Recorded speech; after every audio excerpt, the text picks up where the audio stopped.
추수할 일꾼을 보내어 주소서. 자, 두 번 시작.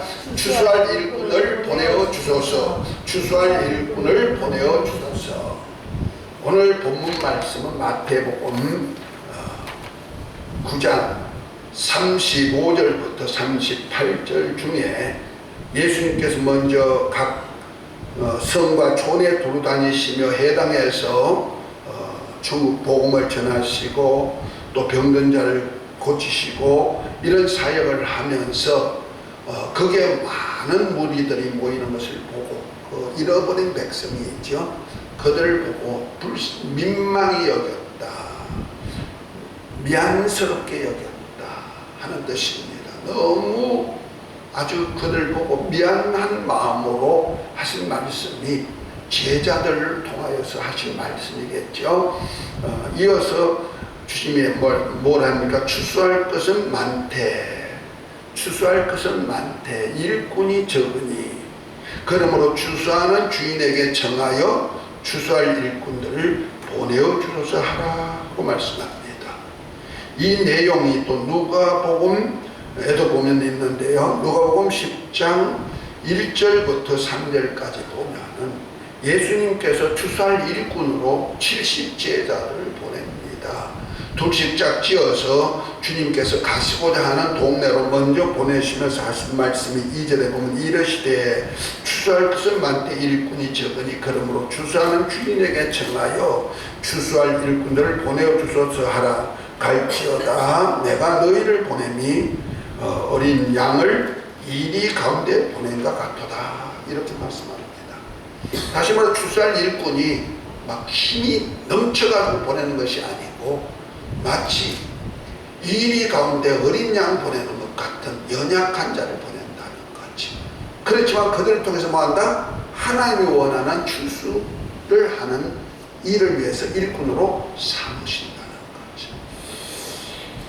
오늘 말씀 추수할 일꾼을 보내어 주소서 하는 말씀은 바로 이런 뜻에서 하는데, 우리가 그러면 무엇을 추수해야 되느냐, 어떻게 추수해야 되느냐, 그러면 추수할 일꾼들이 받을 은혜가 무엇이냐, 이런 것도 우리가 좀 알고 정말 내가 주님 기도하신 대로 추수할 일꾼을 보내 추수할 그 주인에게 추수할 일꾼들을 보내어 주소서 하고 하는 말씀대로 내가 정말 추수할 주인이 누굽니까? 하나님이죠. 하나님께 내가 추수할 자로 이렇게 택해서 보냄을 받을 수가 있는 복이 있으시기를 예수 이름으로 축복합니다. 우리가 사는 생활 속에서 하나님께 쓰임받지 못하는 그보다 불행한 것은 없어요. 요번에 우리가 국회의원 선거를 했습니다. 합당치 못한 자도 있고 또 합당한 자들도 당선됐겠지만 그들이 다 할 일이 뭡니까? 나라를 위해서 일을 해야죠. 그런데 가만히 보면 나라를 위해서 일하는 것보다는 어떤 단체를 위하여서 일하는 그런 자들이 거의 많이 뽑혀가지고 우리 백성으로 볼 때는 아이고 저런 사람들 뽑아서 하고 할 정도가 있습니다. 그러나 그 백성을 뽑아준 이유가 뭐예요? 대통령을 중심으로 해가지고 나라를 백성들이 안전하고 평안하고 또 더 나아가서 국익이 세계에 날려주는 그런 일을 위해서 우리가 대통령도 선출하고 국회의원도 선출하고 이렇게 하지 않습니까?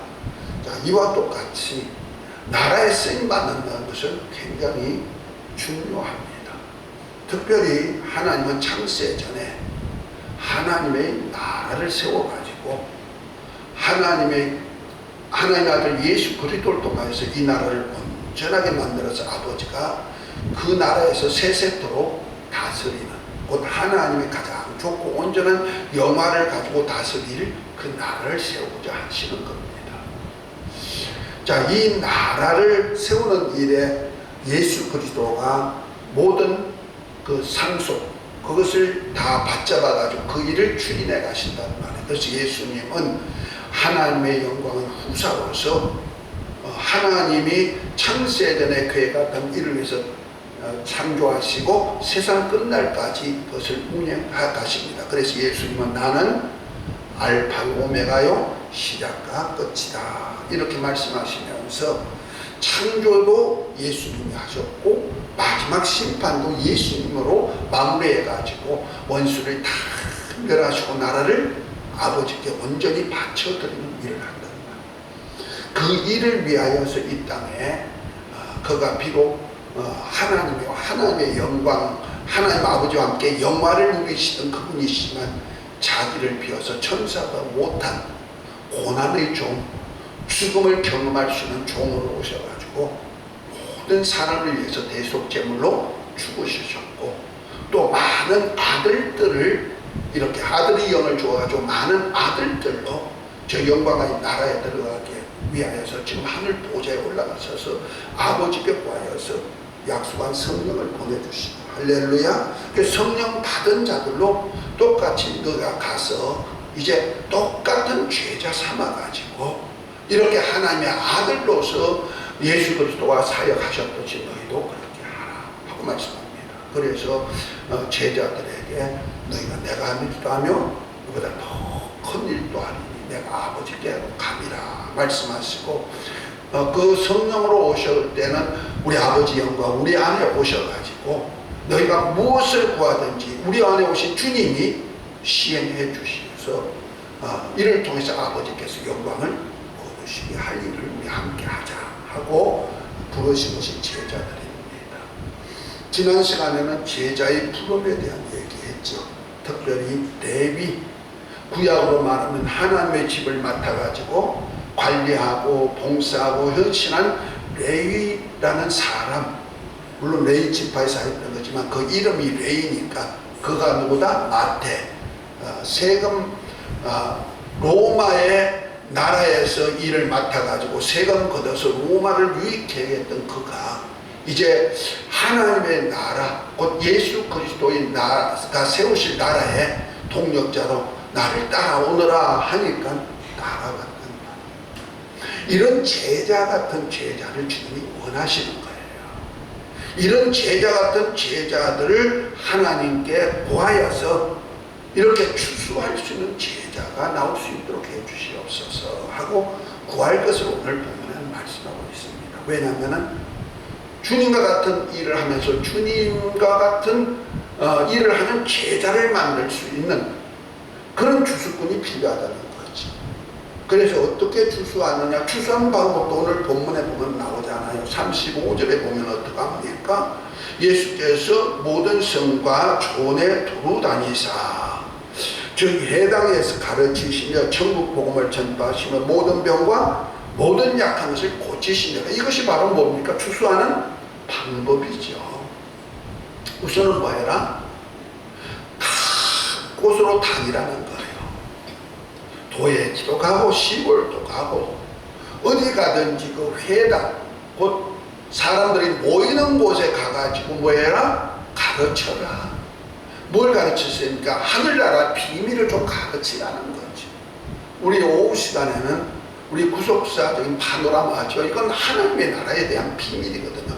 창세전에 하나님의 뜻과 함께 세상 끝날까지 어떻게 하나님의 시간표 속에서 이렇게 구속사적인 섭리를 피워나가를 이렇게 아주 그림으로 보듯이 한눈으로 볼 수 있도록 만들어주고 그 속에 있는 내용 하나를 저 영원한 나라까지로 이끌어가는 목적으로 하죠. 이렇게 가르치는 일을 하라는 거지. 그런가 하면은 가르치기만 하는 것이 아니고 어떻게 해라? 나가서 뭐 해라? 천국 복음을 전파해라. 마가복음 16장에 예수님이 부활하신 후에 그 교회에다가 하신 지상 명령이 뭡니까? 너희는 가서 너희는 가서 만민에게 복음을 전파해라. 그러니까 천국 복음을 전파하라는 거죠. 땅의 복음이 아니고 무슨 복음? 천국 복음, 하늘나라 복음을 전파하라는 거예요. 그래서 제자들을 불러가지고 나와 함께 복음 전파로 가자 하고 부르시는 겁니다. 할렐루야. 저와 여러분들이 예수 그리스도 안에서 성령으로 기름 부음 받았으면 다 예수님의 제자입니다. 그것이 바로 사도행전 2장 38절부터 보면은 예수님의 오순절날 성령이 기름 부음 받은 그들에게 방언하고 막 예언하고 하는데 그 16개국의 지방에 있는 유대인들이 쫓아와 가지고 그 소리를 듣고 왜 무슨 소리인가 하다가 예수 그리스도에 대한 복음을 전하고 난 다음에 뭐라고 합니까? 너희가 회개하고 각각 예수 그리스도의 이름으로 세례받고 제사함을 얻으라. 그러면 성령을 선물로 주시리니 이는 하나님의 얼마든지 부르신 자들에게 주신 것이다. 다시 말해서 제자들을 불러서 주님이 원하시는 제자들을 불러가지고 그들로 12제자를 삼듯이 성령으로 얼마든지 부르신 자들에게 이렇게 성령을 줘가지고 이제 하는데 이것이 바로 그날의 제자의 수가 3,000이나 되니까 그러니까 다시 말해서 이제 제자로서 기름 부음을 받았다 이 말이에요. 저와 여러분들이 성령 받았다는 얘기는 예수님의 뭐다? 제자라는 겁니다. 인정하시면 아멘. 제자가 할 일이 뭐냐? 제자는 주님이 하셨던 일을 그대로 답석해가지고 주님이 하셨던 일을 그대로 가르치는 거예요. 그래서 너희는 가서 모든 족속으로 제자 삼아서 예수 이름으로 세례 주고 예수님이 분부한 모든 것을 그대로 가르쳐서 지킬 수 있도록 만들어주라는 거죠. 그래서 목회가 뭐냐? 목회는 주님의 양들을 만나가지고 주님의 말씀으로 양육해주고 아멘? 그들로 잘못된 것이 있으면 잘되도록 이렇게 치는 일을 해가지고 하나님의 말씀 안에 살도록 만들어주는 거예요. 그래서 요한복음 21장에 보면은 베드로에게 주님이 질문하시기를 너가 나를 시몬의 아들 요한아 너가 나를 사랑하느냐 하면서 3번이나 질문 사랑하냐고 물으시는 역사가 나오죠. 그때마다 베드로는 내가 예수님만을 사랑합니다. 필요합니다 하니까 그때마다 뭐랍니까? 내 어린 양을 먹어라, 내 양을 쳐라, 내 양을 먹여라. 처음에는 어린 양, 그 다음에는 뭐야? 모든 양은 친단 말이에요. 친다는 얘기는 바른 길로 가도록 가르친다는 거죠. 그리고 내 양을 먹여라. 이건 장성한 양을 먹이는데 장성한 양이 뭡니까? 하나님 아버지의 뜻을 알고 예수 그리스도와 같은 제자가 되어가지고 뭐하라고? 주님이 하셨던 일을 함께 하게 하는 것이다. 아멘. 이것이 바로 주님께서 제자를 삼은 목적이 되는 겁니다. 자, 그런 일 속에서 이제 제자들을 삼으셨고 제자들에게 하는 얘기가 이제부터 너가 제자가 되었으면 할 일이 뭐냐? 추수하는 일을 해야 된다. 그래서 추수하는데 누구 것을 추수하느냐? 추수하는 주인이 있다는 거죠. 곧 말해서 씨를 뿌리고 거기에서 나오는 과일나무를 심었으면 과일나무에서 나오는 열매를 거두드리는 주인이 있다는 거죠. 그것이 누구냐? 바로 하나님 아버지가 되시고 하나님 아버지께서 예수라는 나무를 이 땅에 심으셨다는 말이에요. 그 심은 나무 중에 저와 여러분들은 제자는 누구냐? 예수님께 붙은 가지가 되는 거예요. 그래서 성령으로 기름 부어줬다는 얘기는 성령으로 하나님과 한 몸이 되었다는 거 아닙니까? 그래서 요한복음 14장 16절부터 보면은 보혜사 성령이 오시면은 너희와 영원히 함께 앉는데 그때는 내가 아버지 안에 너희가 내 안에 내가 너희 안에 함께 있는다. 그 삼위 하나님이 성령 받은 그 제자들 성도들과 영원히 함께 해가지고 예수님이란 포도나무에 붙은 뭐가 됐다? 가지가 되어서 이제부터 뭘 열어야 된다? 가지의 열매를 맺게 해야 된다는 거죠. 그것이 요한복음 15장에 나오는 예수님은 하나님은 농부요 포도나무, 예수님은 포도나무요 너희는 가지니 했던 얘기와 이렇게 일맥상통하죠. 이와 같이 이제 나가서 복음 전해가지고 뭐 하려고? 많은 잃어버린 양들에게 가가지고 복음을 전해서 뭐 한다? 그들로 또한 예수님을 믿고 하나님과 한 몸이 되어가지고 제자로서 일할 수 있는 추수꾼을 만드는 일을 좀 해라 하는 얘기죠. 그래서 교회가 하는 일, 저와 여러분들이 할 일은 내가 추수꾼이 먼저 돼야 되는 거예요. 할렐루야. 그렇게 하시기를 원하시면 아멘. 추수꾼이 돼야지. 추수꾼이 되지 않으면요 나중에 열매가 없어요. 없으니까 우리가 천국에서 받을 양식이 없어지는 거예요. 자, 요한복음을 한번 봅니다. 요한복음 4장에 보면은 예수님이 사마리아 성에 가가지고 우물가에서 여자를 만나가지고 대화를 합니다. 그때 예수님이 떡이 없어가지고 말하니까 제자들이 떡을 사러 갔다가 돌아와가지고 하는 말이, 이제 예수님이 이런 말씀합니다. 자, 32절에 보면은 내게는 너희가 알지 못하는 먹을 뭐가 있다? 양식이 있다. 주님도 먹을 양식이 있어야 된다는 거죠. 그러면서 그때 뭐랍니까? 제자들이 서로 말하되 누가 잡수실 것을 갖다 드렸는가 하는데 예수께서 이르시되 나의 양식은 나를 보내신 이의 뜻을 행하며 그 일을 온전히 이루는 이것이다. 주님의 양식이 뭐예요? 나를 보내신 아버지의 뜻을 온전히 이루는 이것이 뭐다? 바로 주님이 먹는 양식이다. 그럼 주님이 먹는 양식은 뭐냐? 바로 만백성을 구원할 생명의 떡이 되어가지고 예수님의 생명을 나눠주는 것이 주님의 일이라는 말이에요. 그래서 예수님이 죽으심이, 그리고 죽어서서 부활하셔서 이 열매를 많은 자들에게 나눠주는 것이 주님의 일이거든요. 이것이 바로 주님의 양식이에요. 그것이 바로 하늘나라에 있는 새 예루살렘의 그 아버지의 보좌로부터 나오는 생명수 강가에 나오는 그 열매, 달마다 12가지의 열매를 맺히는 그 열매를 따먹을 수 있는 권리가 주어진다는 거죠. 그러면서 하신 말씀이 35절에 보면 너희가 넉 달이 지나야 추수할 때가 하지 아니하였느냐. 내가 너희에게 이르노니 눈을 들어 밭을 보라. 희어져 추수할 때가 되었도다. 거두는 자가 이미 삭도 받고 영생에 이르는 열매를 모으나니, 뭔 열매? 영생에 이르는 열매를 모은다는 거지. 이는 뿌리는 자와 거두는 자가 함께 절구합니다. 다시 말해 예수님은 뿌렸다는 말이야. 너는 뭐야? 제자들은 거두러 가라는 거야. 그것이 뭐예요? 바로 영생에 이르는 열매를 거두어가지고 함께 누리고 살 수 있는 양식으로 삼자는 겁니다. 할렐루야. 그래서 제자는요, 예수님과 똑같은 한 몸이 되었기 때문에 예수님이 생명의 양식이라면, 생명의 나무라면 우리도 또한 생명의 나무가 돼가지고 이 생명의 열매를 맺힐 수 있도록 만드는 일을 해야 된다는 거죠. 그때 영생에 이르는 열매를 맺히게 한다.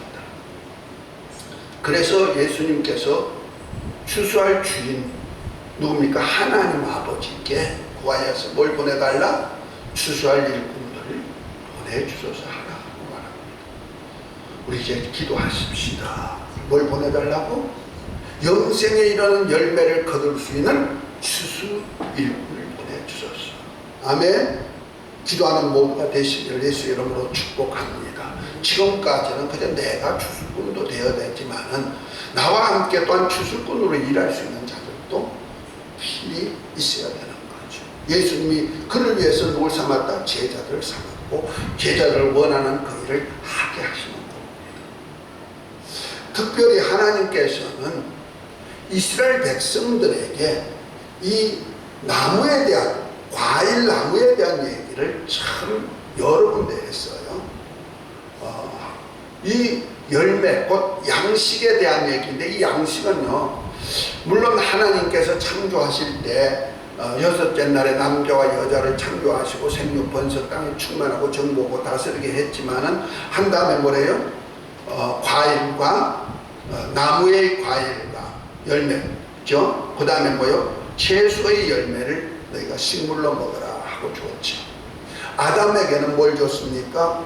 에덴에 있는 모든 과일을 따먹어라. 그러나 그 안에 에덴 중앙에 있는 생명과도 따먹을 수 있는 권리를 주었어요. 그러나 선악을 알게 한 나무의 실과는 먹지 마라. 먹으면 정녕 죽으리라. 이렇게 추수할 때는 반드시 뭐가 있어? 열매를 먹게 만들어 주신다는 거죠. 근데 열매를 먹는데 아무 열매나 먹는 거 아니고 뭐예요? 하나님이 원하는 열매를 먹을 때 생명과를 먹으면은 뭐예요? 영생하는 거예요. 그러나 선악과를 먹으면 뭐예요? 하나님의 말씀에 불순종했기 때문에 그것이 죄가 되고 죄값으로 사망이 오고 영원한 먹으면 죽으라는 말씀이 이루어지는 겁니다. 그러니까 먹어야 될 양식이 있고 먹지 말아야 될 양식이 있단 말이에요. 우리가 영생하는 양식은 누구로부터 주냐면 예수님으로부터 준다는 말이에요. 예수 그리스도의 복음, 곧 천국 복음을 전하는 자가 되고, 천국 복음을 전하면서 그 일을 위해서 귀신을 쫓아내고 병든 자를 고치고 이적과 기사로 하나님의 사심을 함께 증거하는 증인으로 삼으신다. 그래서 성령이 막 권능을 받아서 예루살렘과 온 유대와 사마리아 땅 끝까지 들어 내 증인이 되라고 말씀하는 거예요. 그런데 우리 인류의 조상 아담 할아버지가 할머니의 얘기를 듣고는 갖다 준 선악과 그저 무심결에 먹었던 어떤 먹음으로 죄가 들었고, 결과적으로 생명과는 먹지 못하고, 왜? 죄를 가지고 영생과를 먹으면, 생명과를 먹으면 죄 가지고 영생하니까 구원의 길이 없으니까 하나님 그 길을 차단하고 없애버렸어요. 그러나 그 생명과를 하나님은 다시 만들어줘서 우리를 먹게 하는 곳이 있는데 어디 있다? 하늘나라 아버지 집 새 예루살렘 성 안에 있단 말이에요. 자, 계시록 22장을 한번 봅니다. 우리가 먹을 생명과가 어디 있느냐.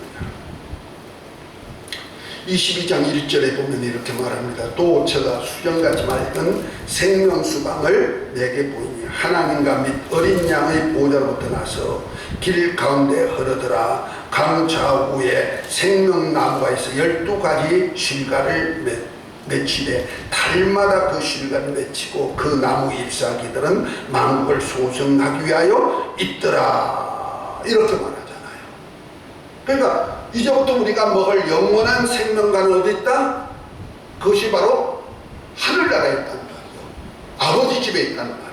그 과일을 이제 우리가 먹도록 추수를 하고 난 다음에 이 땅에서 추수한 자가 먹을 수 있다는 거죠. 그 추수하지 않으면 어떻게 해요? 과일을 먹을 수가 없다 하는 얘기죠. 그래서 13절에 보면 이렇게 말합니다. 나는 알파와 오메가의 처음과 나중이로 시작과 끝이라. 그 두루마기를 빠는 자들이 복이 있으니 이는 저희가 생명나무에 나아가며 문들을 통하여 성에 들어갈 권세를 얻으려 하심이라. 그러나 개들과 술객들과 음행자들과 살인자들과 우상숭배자들과 거짓말을 좋아하여 지어낸 자마다 성 밖에 있어요. 그 성 밖에 있으면 어디 못 간다? 생명나무에 나아가서 생명과를 먹을 권리가 없어진다는 거죠. 그래서 우리가 날마다 의의 세마포, 하나님께 그 열매 추수 못한 데 대해서 회개하는 역사가 있어야 되고, 예수의 피에 빨아서 뭐 해야 된다? 세마포, 성도의 옳은 행실인 세마포를 항상 입고 있어야 된다는 거죠. 아멘. 그래야 뭔가 생명나무에 나갈 권세를 준다는 거죠. 근데 개들은 줄 수 없다. 이 뭐가, 천국에 개가 나오네요. 천국에 개가 있어요? 짐승이 있을 수가 있어요? 없죠. 그런데 이사야서 56장 10절에 보면 개들이 뭐냐? 자기만을 배를 불리고 파수꾼이 저기 오는데도 외치지 못하는 자, 바른 길로 이끌지 못한 몰각한 목자들, 선지자들이라고 욕하고 있다. 그래서 자기 이만 채우고 자기 배만 부르고 그저 날마다 그냥 먹고 우리는 이렇게 천국이야 하면서 할렐루야 찬양만 하는 자들이 개들이라고 표현하고 있다는 거죠. 다시 말해 뭐합니까?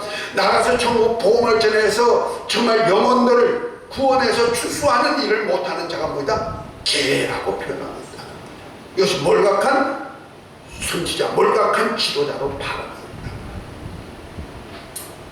우리는 이런 차원에서 정말 아버지 집에 생명과를 먹는 모두가 되시기를 예수 이름으로 축복합니다. 자, 그런데 거기 가면 어떻게 되냐? 하나님께서 모든 것을 버리고 쫓아온 제자들에게 약속한 약속이 있죠. 마태복음 19장에 보면 나오죠. 마가복음 10장에도 있는 얘기인데요. 그건 뭐랍니까? 나와 복음을 위해서 아비나 자나 전토를 벌인 자는 내세의 영생을 얻고 이 땅에서 여러 배를 받고 내세의 영생을 얻지 못할 자가 없다 하면서 내가 아버지 하나님의 영광과 함께 보좌에 앉을 때 너 12지파도 이스라엘 너희들도 내 보좌에 앉아서 이스라엘 12지파를 다스릴 수 있는 권세를 준다. 왕권을 주겠다는 거죠. 그래서 우리가 그냥 하늘나라 가면 아버지 보좌 앞에서 왕노릇 한다? 이것은 될 수가 없고, 이 왕노릇 하는 것도 뭐 해야 된다? 바로 주님과 함께 연합해서 일할 수 있는 제자가 되어야 된다는 거죠. 그래서 내가 이 땅에 살아가는 목적이 바로 여기 있는 거예요. 내가 어떤 직장 생활을 해도 직장 생활하는 목적이 어디 있다? 열매를 추수하기 위한 목적이 돼야 된다는 거죠. 아멘. 그렇지 않고 하는 모든 일들은 뭐요? 주님과 상관이 없어. 그래서 우리가 받은 은혜를 하나님의 나라를 위해서 쓰지 못하면 뭐냐? 어리석은 부자라고 누가복음 12장에 말하고 있죠. 가득 창고에 채워놓고 이 땅의 것 아니고 분 아니고 좀 내 지식적으로 이론적으로 그 다음에 이 땅의 모든 것으로 가득 채워놓고, 야 내가 이제 예수 믿고 이렇게 잘 되어서 할렐루야 찬양만 하고 살자 할 때, 이 어리석은 자여 오늘 밤에 너 영혼을 취해가면 너 쌓는 재물이 누구 것이 되겠느냐. 이와 같이 자기를 위해서는 부유하고 하나님께 대하여서 부유치 못한 자는 이와 같이 어리석은 부자같이 된다. 이렇게 말하고 있습니다. 우리 이제 각성해야 됩니다. 그저 예수 믿고 잘 되어서 편안해, 이것 가지고 내가 신앙생활 잘했다고 착각하면 안 됩니다. 그런 자는 뭐한다? 걔들은 어떻게 한다? 성 밖에 쫓겨난다. 예루살렘 성에 들어갈 수가 없다는 거죠. 염색알을 먹을 수가 없다는 거죠. 그런 자가 하나도 없으시길 예수 이름으로 축복합니다. 그래서 특별히 우리가 복음 전하는 거, 이 땅에 뭐 잘 되기 위해서 복음 전한다 이런 사람들도 있어요. 복음 전하면 잘 되게 된다. 물론 복음 전할 때 하나님이 이 땅에서 백배 주신다고 했으니 잘 되게 해주셔. 그러나 그것을 목적으로 하는 것이 아니라 뭐다? 하늘나라에서 받을 영광을 생각하라는 거죠. 그래서 우리가 추수해서 열매를 드릴 때도 이스라엘 백성들에게 열매를 어떻게 드릴 것을 하나님이 비밀을 얘기한 것이 있어요. 자, 레위기를 한번 봅니다. 레위기 19장을 한번 봅니다. 창세기, 출애굽기, 레위기 있죠. 자, 레위기 19장입니다. 23절부터 25절에 보면 이렇게 말합니다. 너희가 그 땅에 들어가 각종 과목을 심거든 그 열매는 아직 할례 받지 못한 것으로 여기되 곧 3년 동안 너희는 그것을 할례 받지 못한 것으로 여겨 먹지 말 것이요 제4년에는 그 모든 과일을 거룩하니 여호와께 드려 찬송할 것이며 제5년은 그 열매를 먹을지니 그리하면 너희에게 그 소산이 풍성하리라. 나는 너희 하나님 여호와니라 했습니다. 자, 5년 동안 열매가 달리는 것을 얘기하면서 이건 하나님의 나라의 비밀을 얘기하고 있는 거예요. 그 열매가 뭐다? 예수 그리스도라는 생명 열매인데 3년 동안은 할례 받지 못하니 뭐해라? 먹지 말아라. 할례 받는다는 얘기 뭡니까? 하나님의 이 의를 이루는, 의를 온전히 이루는 예수님이 초림주 예수님이 공생애를 얘기하고 있는 거예요. 예수님은 생명의 떡이 되어서 생명의 양식이 돼서 이 땅에 왔지만 그가 아직까지 죽었다가 부활 성천하기까지는 사람들이 먹을 양식이다? 양식이 아니다. 그래 너희는 먹지 마라. 할례를 받지 못했으니. 우리 할례가 뭡니까? 바울사는 이것을 할례를 세례로 표현하고 있잖아요. 곧 말해서 하나님의 의를 이루기 위해서 옛사람, 육에 속한 사람, 아브라함과 다윗의 자손 죽어 장사 지내고 하나님의 아들로서 행했던 공생의 3년 동안은 너희가 뭐라? 너희에게 생명이 없다, 생명의 열매가 있다. 사람이 먹지 못한다는 거죠. 그러고 나면 오순절날 성령이 오신 이후부터 이제 처음 익은 열매를 하나님께 바쳐드리는 것이 오순절날이란 말이에요. 이 처음 익은 열매가 4년째 하나님이 거룩하게 구별된 것이 내 첫 것으로 생각하죠. 첫 열매는 누구한테 드려라? 하나님께 드려라. 그래서 4년째 열매는 첫 열매가 되는 거예요. 이것이 바로 저와 여러분이 지금 하나님의 아들들이 돼가지고 하늘나라에 속해가지고 하나님께 드려지는 열매가 되는 거예요. 아멘. 할렐루야. 그래서 우리가 복음을 전해서 그 영혼을 어디게 드린다? 하나님께 드리는 열매만 돼요. 내가 먹고 누리는 열매가 아니라는 거죠. 그러나 내가 먹고 누릴 열매는 누구냐? 하나님의 천년을 받으시고 난 다음에 그 다음 해부터 시작 때부터 너가 뭐한다? 너가 많은 열매를 먹을 수가 있다. 풍성한 열매를 먹었다. 그것이 어디냐? 천국에 있는 아버지 집에서 열매가 나는 거죠. 이 비밀을 깨달았으면 아멘. 할렐루야. 그래서 우리는 날마다 이 열매를 추수해가지고 뭐 해야 된다? 아버지께 바쳐드리는 것이 내가 먹을 양식이 된다. 어디서? 천국에서 먹을 양식. 우리 이런 천국에서 풍성한 열매를 먹는, 생명의 열매를 먹는 모두가 되시기를 예수 이름으로 축복합니다. 이 은혜가 있을지어다. 이 복 받을지어다. 시간이 짧아서 여기까지만 하겠습니다. 하나님의 풍성한 은혜의 열매를 맺혀서 이 일에 누가 나를 위해서 갈고 하고 부르신 이사야 선지자가 내가 여기 있나요? 나를 보내소서 하듯이 하나님께 추수할 일꾼을 구해가지고 나도 추수할 일꾼이 되고 그 자리에, 추수할 일꾼 자리에 나도 들어가고 그 다음에 또한 나와 함께하는 자들도 그런 자리에 올라가가지고 저 영원한 나라에서 함께 누리는 복을 갖으시기를 예수 이름으로 축복합니다. 이 은혜가 있을지어다. 이 복 받을지어다. 이런 비밀들은 개나 개제에게는 주지 않는 주님의 역사가 있어. 우리 자녀들이니까 이런 귀한 기회를 줬으니까 우리가 정말 하나님의 자녀로서 이 귀한 복을 받아서 영원한 복을 누리시길 예수 이름으로 축복합니다. 따라합시다. 추수할 일꾼을 보내주소서. 아멘. 이 역사에 복을 받으시길 동참하시기를 예수 이름으로 축복합니다. 은혜가 있을지어다. 복이 있을지어다. 기도합니다. 하나님 아버지, 오늘 추수할 주인에게 구하여 추수할 일꾼을 보내주소서 하는 주의 비유의 말씀을 함께 은혜로 나누게 하심을 감사합니다. 성령으로 말씀이 받아져서 우리 또한 추수할 일꾼이 되고 또 많은 일꾼들로 만들어서 주님이 붙여준 일꾼들로 함께 동력하는 모두가 되게 하옵소서. 예수 그리스도의 이름으로 기도합니다. 아멘.